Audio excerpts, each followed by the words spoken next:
And speaking of, since we are on kind of a weird sexual tip, Tori, did you see this TikTok thing that is taking over the internet? I want to get your opinion. Okay, let's move on from her. Let's do this. All right, I figured I'd send you a voice note because it's like easier than like texting all this. But anyway, had a good time tonight. Definitely think you are lovely. However, I would love to, if we're gonna go to your place on Thursday, I mean, I am looking to have that physical intimacy to see if like I am sexually compatible with you. So like if I'm gonna come over, like I would be hoping to like hook up, have sex, have a good time, have like that romantic spark and that physical spark there for my own sake, because it's hard for me to continue dating someone and seeing them if I don't know if I'm sexually compatible. So I know you said I don't know about that, so like I guess my thing is like what would be the point of me coming over then if we're not gonna like hook up and like cuddle and like be intimate with each other? And if that's what you don't want, that's fine, but like I think we should just like end it here then, respectfully, just because first date, that's fine. Like you want to get to know each other, I'm all about that. But like I am looking to have that physical aspect there, and I don't want to continue seeing someone if I don't know if that's good, if that's not there or not. So up to you. Let me know. I'm happy to, if you do want me to come over, I'm happy to do so. Would love to have a good time, and you know, we can have some wine, hang out, and chill. But if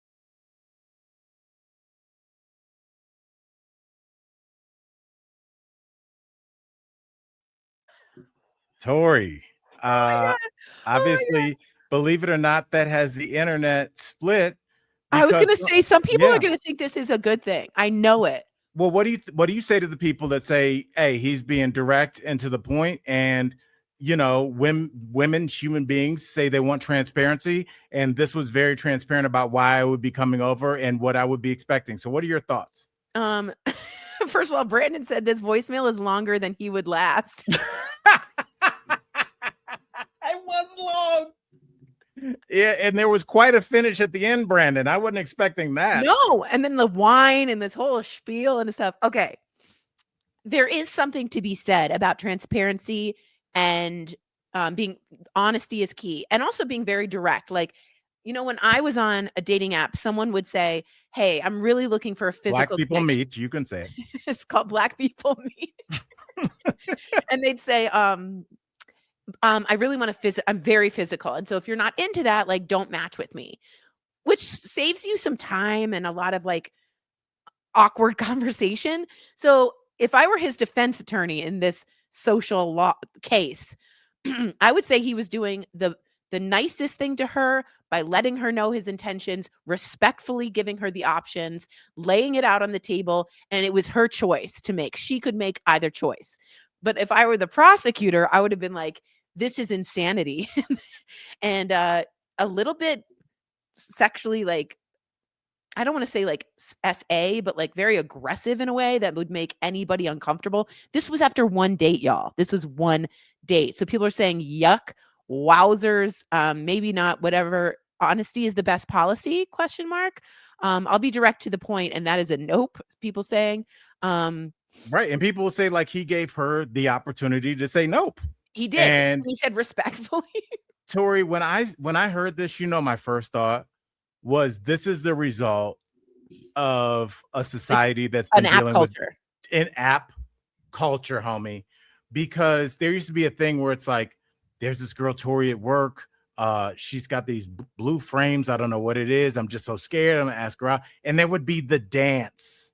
Yeah, the dance, chase, the little like she makes it known in the cafeteria she's not seeing anybody, and she likes football, and I like and then you get the nerve up. You ask your friends, what do you think I should? It was the dance. There was a dance.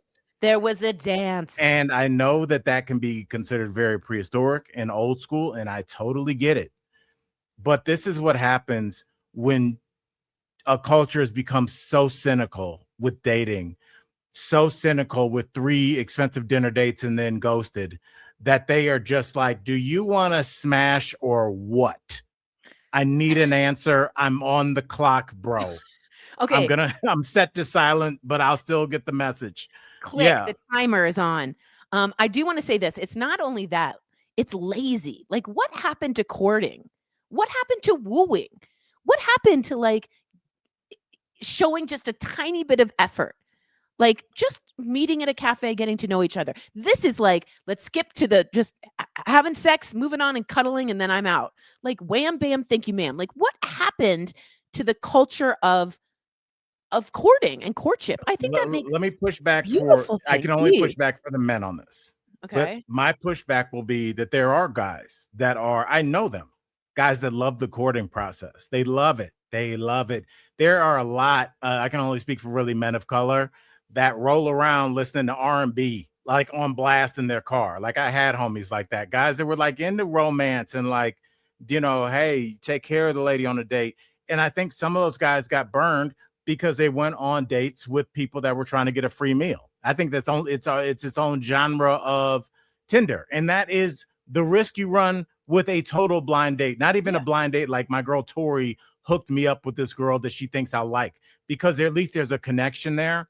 When we are just fishing in the dark, I think that sometimes you're going to catch a trout, prize winning flounder, a bass if you're a bass fisherman that you can hold on the boat. Big mouth bass. Or you're going to catch a lot of fish that are just looking to eat and be thrown back over the boat. And I think after that happens a couple times, I'm not saying this guy seems like he's pretty cold and calculating. He's approaching dating like the guys that took over Nakatomi Tower and Die Hard. and Hans Gruber. Yeah. And, I'm not saying that this is that guy, but I think there are guys that have been burned. Not that that's not the risk that they should know they were running by going onto a dating app. So I agree, but there's part of that in there. I do too, but I want to bring up W. He said there are women out there that leave messages like that guy did. Totally fair. But I would assume it's more men than women. I would assume. And if I was single, I'd be like, that's ridiculous. Where are you seeing these messages? You have a number and a name for that guy? That's disgusting. We need to have them on the show. Bring them in. I just think I listened to Jillian on Love. If anyone wants to listen to a podcast that's like super real. Okay. I would suggest Jillian on Love. And she said the same thing. Like this one guy, Al, only would take his dates on walks. They would just walk. Cheap. Not only cheap, but like you're not even looking at each other. It's just like the lowest effort you could, like, go to a cafe, have a coffee, look eye to eye with each other, like do some kind of courting other than just like, let's take a walk. Like, what do you think is the best first date for two total strangers? I kind of think, and this has become new in the dating culture, dinner is a lot, because if you already know there is no spark, my insides aren't tingling, you know what I mean? Mm-hmm. Then I don't want to spend a dinner. What do you want? Lasagna? Oh God, you want dessert? How long is that going to take? Oh God, it's every meal you just ask the waiter, how long is that going to take? Like a lobster? Oh my God. Yeah. So I think the best date is either a coffee date or a lunch date. And you can walk after that if you're feeling it. You're like, yeah, I'm feeling it. But I think it's a cafe and a coffee or some drinks. Maybe that's fine. And I just think you want to keep it nice and short, get to know each other, have some eye contact, feel if the spark is there, and then maybe dinner the next time.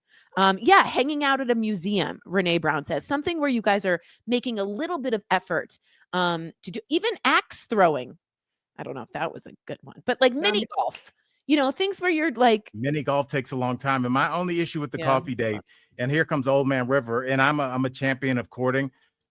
Are you about to hire me as seasonal work at effing Nordstrom Rack? I don't want to have an interview at a coffee shop that is under the guise of a date. I don't feel attractive when I'm caffeinated up.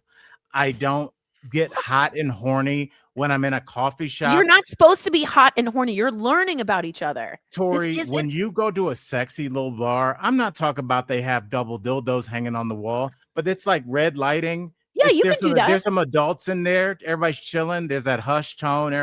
People are dressed kind of after work or dressed kind of nicely. Yeah. Like I kind of That's fine. I wouldn't mind that But like coffee does not make me feel, oh, you're lactose intolerant. Now I'm thinking about you shitting in the unisex bathroom. I don't want it. It's not hot to me. Okay, I agree with you, but some women feel safer doing a lunch or coffee date than getting tipsy with a man they don't know. So I understand your point of view, but a daytime date feels a little bit more comfortable for many women that I know. I also have to say, dating kind of is an interview. Like, you're like, where are you from? Like, what are your values? Like, are you a Republican? I'm out, like things like that. Like, I don't know. It's become more of an interview process, but I think that's how dating kind of is now. I don't know if you guys agree with that. I would tend to agree with you. And Tori, speaking about dating,